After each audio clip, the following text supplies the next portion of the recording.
জিলহজ মাসের সর্বশ্রেষ্ঠ আমল হচ্ছে কুরবানি করা।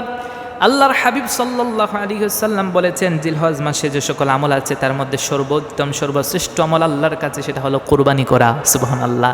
এ সম্পর্কে জামিউত তিরমিজির মধ্যে এসেছে আম্মা জান আয়েশা সিদ্দিকা রাদিয়াল্লাহু তাআলা আনহার বর্ণনা।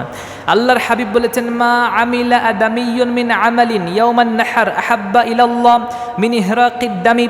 আল্লাহর হাবিব সাল্লাল্লাহু আলাইহি ওয়াসাল্লাম বলেছেন, বনি আদম তথা আমার আদম সন্তান তথা আমার উম্মতেরা কোরবানির দিন যেই কাজ করে, যে আমল করে, তার মধ্যে সর্বশ্রেষ্ঠ আমল হচ্ছে আল্লাহ রাব্বুল আলামিনের কাছে কোরবানির দিন পশুকে জবাই করে তার রক্ত প্রবাহ করা। সুবহানাল্লাহ। কারণ ইন্নাহা লাতাতি ইয়াউমাল কিয়ামাতি বিকুরুনিহা ওয়া আশআরিহা ওয়া আযলাফিহা।